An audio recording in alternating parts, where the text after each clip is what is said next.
Começar o vídeo aqui, passando um álcool gel.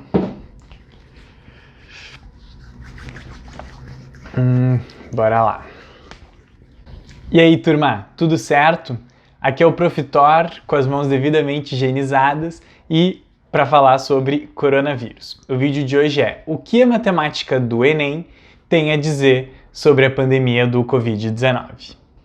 Bora lá!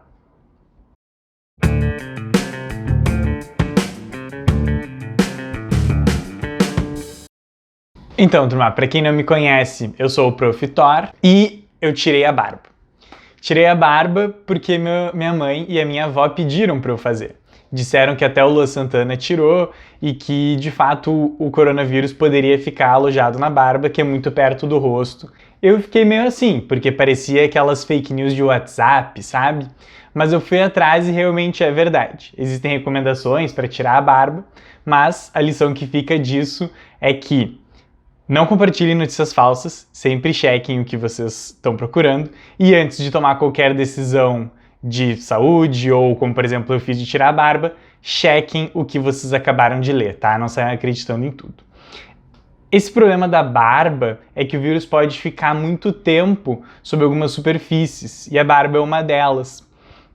Então, pela proximidade do rosto, a possibilidade de contágio, de infecção daí seria bem grande, né? E esse é uma das grandes dificuldades que a gente está tendo com o coronavírus, que é um vírus que se espalha rápido e que passa rápido, pode ficar muito tempo nas superfícies e que tem tempo de incubação.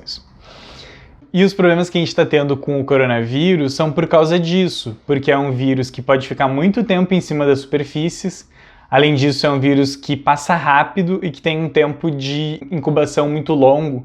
Então, você demora depois que contraiu a doença a mostrar sintomas e nesse período você pode contaminar muitas pessoas. Por isso que é importante o isolamento social.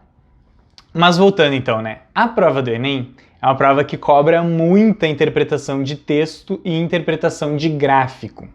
Então, o mais relevante que o Enem pode pedir com o coronavírus é alguma questão de interpretação de gráficos. A gente sabe que o Enem é uma prova que quer que o aluno esteja antenado com o que está acontecendo no mundo, então é bem possível que vai cair uma questão de coronavírus, talvez até não na prova de matemática, mas vamos ver o que pode aparecer na prova de matemática. Eu trouxe aqui então alguns gráficos para a gente analisar e falar sobre o crescimento exponencial.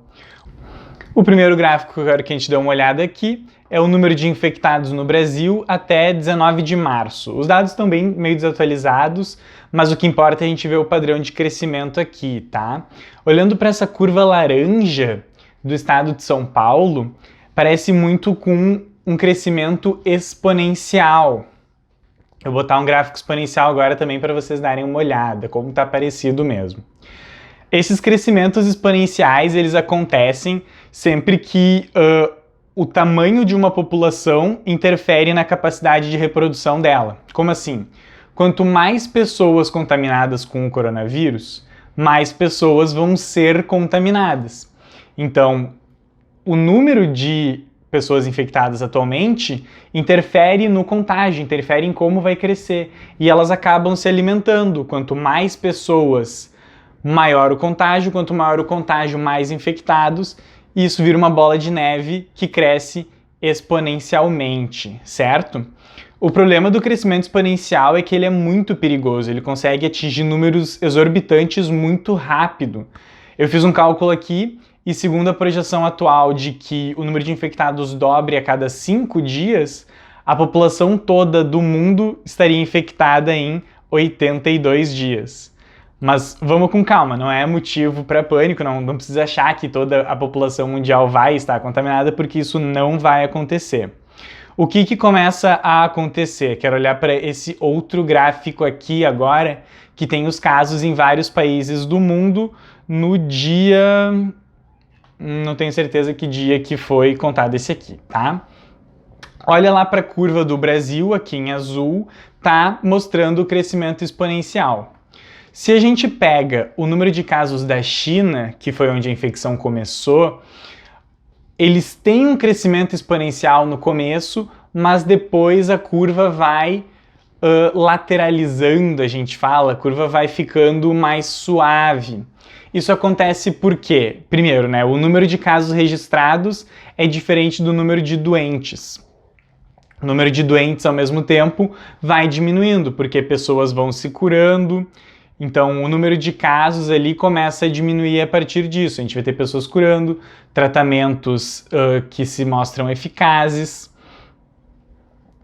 E também, lá na China, foi um dos primeiros países a adotar as medidas de contenção, do isolamento social, e isso tem mostrado resultado em vários outros países. Para mostrar isso, eu peguei aqui o outro gráfico do número de casos em Porto Alegre. E olha só, a curva vem aqui nesses primeiros dias que estão mais claros, crescendo de forma exponencial até ali o dia 16 de março, que é um dia emblemático. Foi, por exemplo, o dia que a URGS interrompeu as atividades e que a gente entrou no isolamento social por causa do coronavírus. E olha só como o crescimento exponencial deixa de ser tão acentuado.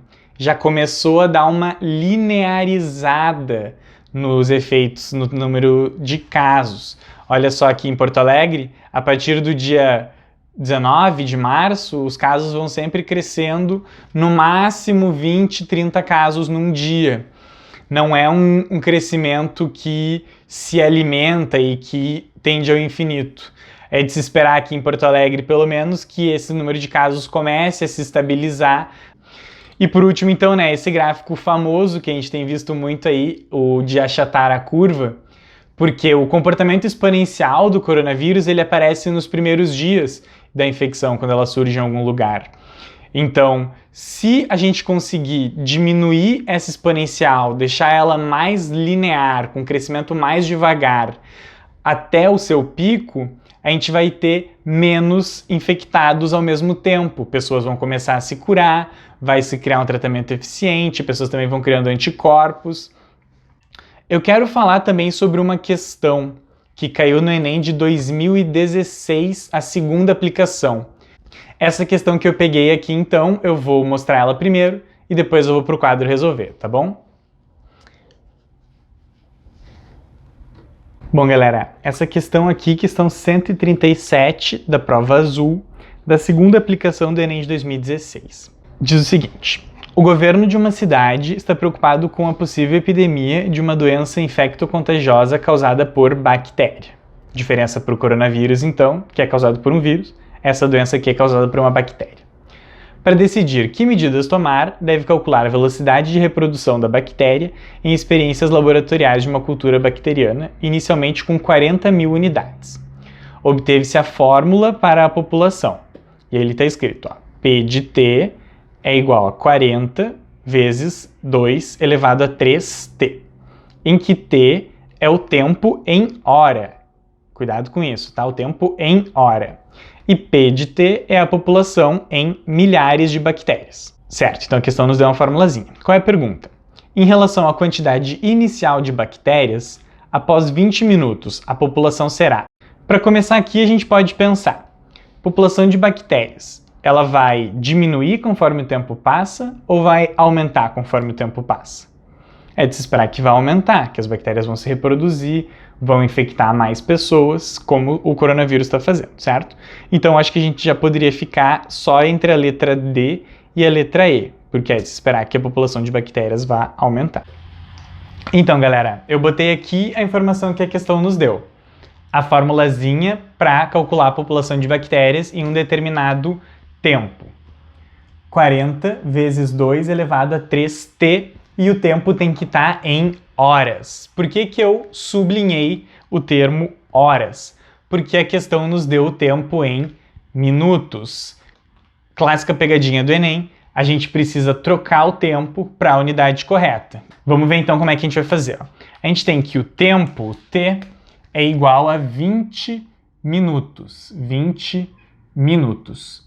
Como que a gente vai transformar 20 minutos em hora? Vamos montar uma regrinha de 3 aqui. 20 minutos vão ser as minhas X horas. E eu sei que 60 minutos me dá 1 hora. Regrinha de 3, então são diretamente proporcionais, eu multiplico o cruzado. Eu vou ficar aqui x vezes 60 é igual a 20 vezes 1.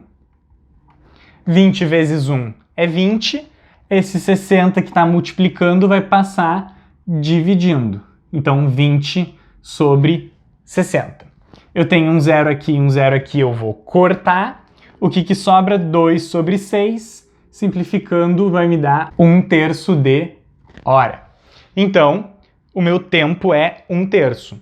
Agora eu substituo aqui na fórmula t por 1/3. Como que vai ficar? A minha população, então, quando o tempo é 1/3, é 40 vezes 2 elevado a 3 vezes 1/3. Vamos olhar aqui comigo de pertinho. 3 vezes 1/3 é quanto? 3 vezes 1/3. Como que eu multiplico duas frações? 3 é a mesma coisa que 3 sobre 1, certo? De cima com de cima, de baixo com o de baixo. Isso aqui então é 3 sobre 3, que é a mesma coisa que 1. Então a minha conta aqui vai dar P de 1/3 é 40 vezes 2 elevado a 1. Ou seja, o que está acontecendo com a minha população? Ela está sendo multiplicada por 2. Multiplicar por 2 é a mesma coisa que duplicar, então a alternativa correta é a letra D, certo? Minha população, então, 20 minutos depois, vai duplicar e a população vai ser 80, né? 40 vezes 2.